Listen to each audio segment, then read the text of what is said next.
Before music fades into silence and proximity becomes a choice, make sure you're still here. Subscribe to Emo Saga for sensual romances where desire is felt before it's touched. And restraint makes everything sharper. The party is loud in the way only expensive parties are. Not chaotic. Curated. Laughter carries without echoing. Music hums low and intentional. Glasses clink softly, like the sound itself has been rehearsed. I step onto the balcony because I need air. Not fresh air space. The doors slide shut behind me, muting the sound just enough to make the night feel private without being quiet. The city stretches below, glowing and indifferent. I lean forward, resting my forearms on the cool stone railing. And that's when I feel it. Presence. Not a sound. Not a touch. Just the unmistakable awareness of someone close enough that distance has become optional. I don't turn right away. I don't need to. I can feel him behind me, solid still, closer than courtesy would normally allow. He doesn't step back. I straighten slightly. So does he. Our movements mirror each other without planning. The city breeze lifts the fabric of my dress, presses it lightly against my thighs. I shift my weight, one heel scraping softly against stone.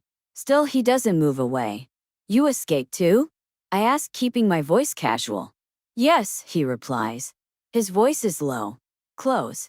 Closer than it should be. I glance over my shoulder. He's tall. Dark jacket, open at the collar. The kind of man who looks like he belongs anywhere expensive without needing to announce it. His eyes meet mine, not apologetic. Not surprised. Aware. You're standing very close, I say. Yes, he answers. No explanation. No excuse. Just acknowledgement. I turn back to the railing. I could move. I don't. The silence stretches, charged, deliberate. Below us, traffic glides past like it doesn't matter. Behind us, the party continues, oblivious. You lean forward, he says quietly. So I didn't step back. The honesty sends a slow ripple through me.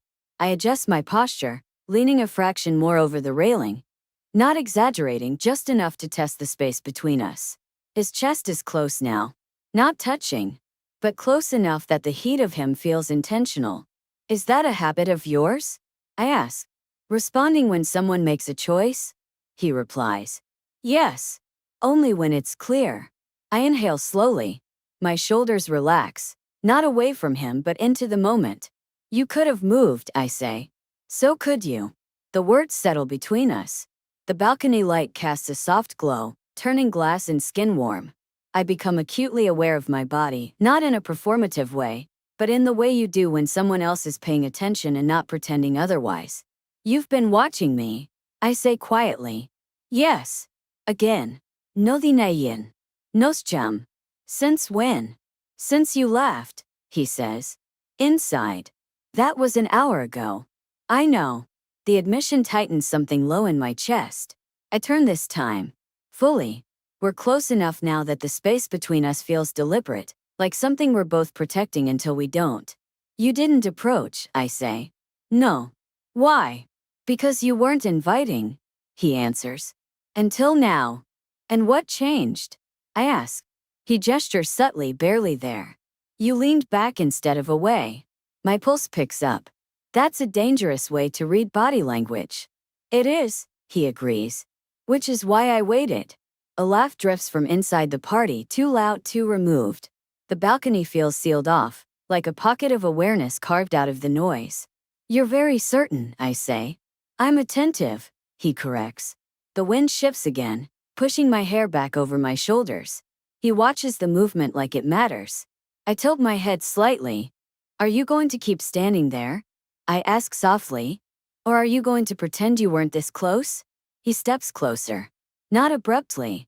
Just enough that the question answers itself. Now there's contact. Not hands. Not arms. The subtle brush of his chest against my back. Solid. Grounding.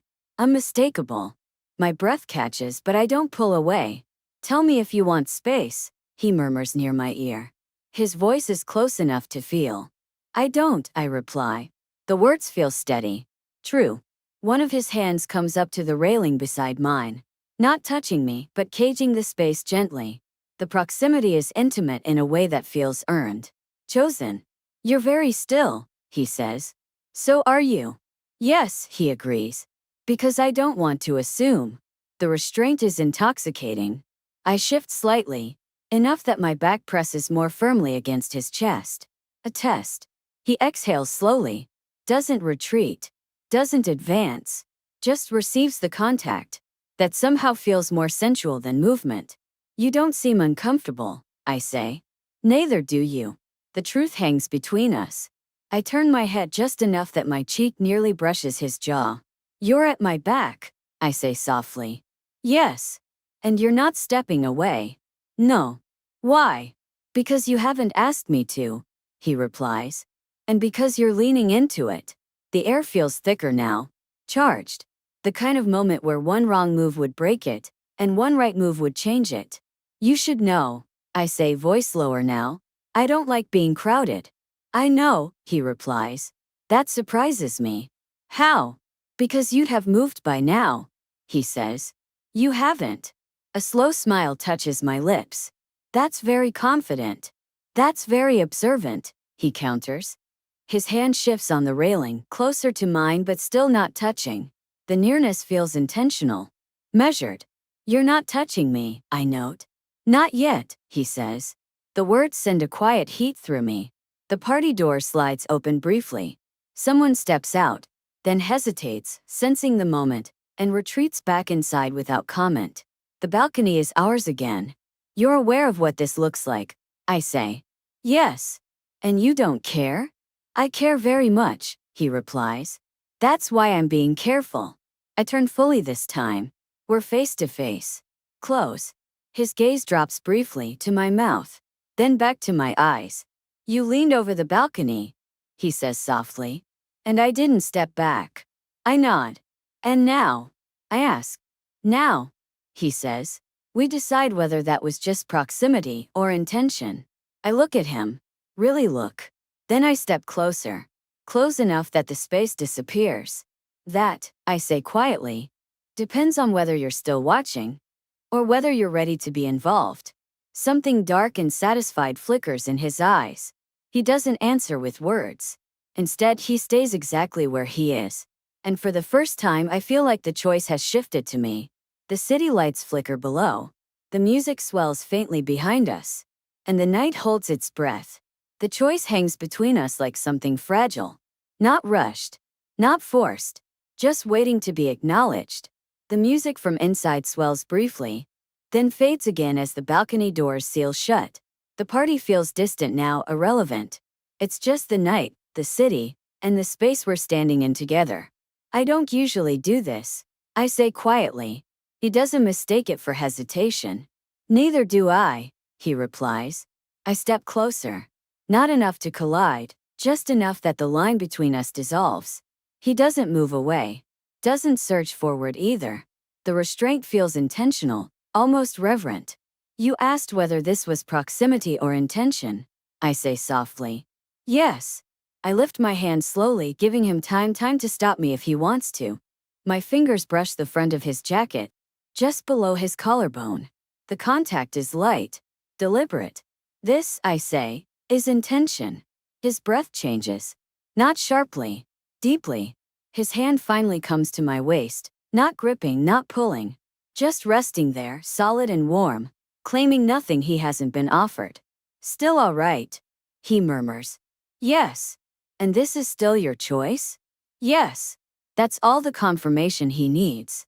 He leans in. Not from my mouth at first, but close enough that his forehead brushes mine. His breath warm against my cheek. The intimacy of the pause is almost unbearable. When he kisses me, it's unhurried. Soft. Exploratory. Like he's learning me rather than taking anything. I respond instinctively, my hand sliding higher on his chest, fingers curling into the fabric of his jacket. The city disappears. When we part, it's mutual. Necessary. The kind of pause that says this isn't over, it's just beginning. You're very deliberate, I murmur. So are you, he replies. We don't rush back inside. Instead, we lean against the railing together, shoulders brushing, hands occasionally finding each other as if by accident, though we both know it isn't. What made you come out here tonight? He asks. The noise inside, I answer. Too many people wanting something. And out here, I can breathe, I say. And I can choose. He nods like that matters. It does, he says. You move like someone who doesn't like being directed. Doi. I smile. Yes, he replies. And yet you let me stay. We talk not about work, not about status. About the city at night. About how strange it is to feel anonymous in a crowd and exposed and quiet. You don't disappear into rooms, he says. You change them. I glance at him. That sounds like a compliment. It is. At some point, the party begins to thin. Guests drift past the balcony doors without looking too closely. Someone laughs too loudly. Someone else stumbles. The world resumes. But we don't move. Will you stay? He asks. At the party? I tilt my head. With me, he clarifies. The simplicity of the question steadies something in my chest. Yes, I say. Inside, the lights feel harsher after the quiet of the balcony. Music louder. People closer. We don't cling to each other. We don't need to. We stay near, close enough that if one of us shifts, the other feels it. He brings me a drink without asking. It's exactly what I would have ordered. You didn't ask, I note. I paid attention earlier, he says. That shouldn't feel intimate. It does. As the night wears on, we find ourselves near the same corner again. Less exposed now, more contained. I should go, I say eventually. Yes, he agrees. But neither of us moves. You live nearby, he says. Yes. May I walk you? The question is careful. Measured. I nod. I'd like that. The air outside is cooler now. Quieter. We walk side by side, not touching but aware of each other with every step. You don't rush things, I say.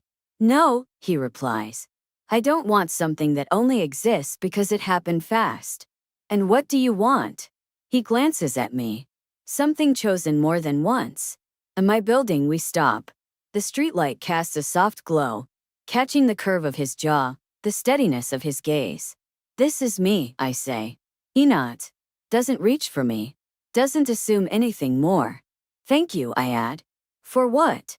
For not pretending you weren't watching, I say.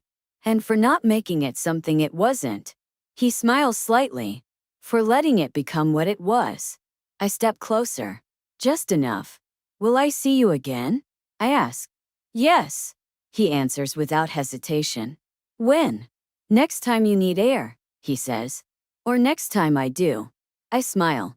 That sounds flexible. It's intentional. He kisses me once more, brief, warm, unmistakably promising. Then he steps back. Gives me space to leave. I don't look back until I'm inside. When I do, he's still there, watching, yes, but not possessively. Just aware. In the days that follow, I think about the balcony more than I expect. Not the kiss. Not even the watching. The moment he didn't step back. The moment I realize proximity doesn't have to be accidental to be powerful. We meet again a week later. Not at a party. Not on a balcony. Just coffee, daylight. Conversation that flows without effort. But when we walk past a railing overlooking the city and I lean forward slightly, I feel him close behind me. Not touching. Not crowding. Just there. And I smile. Because some connections begin loudly. Others begin with silence, awareness, and a man who knows when not to step back. And a woman who knows exactly when to lean in.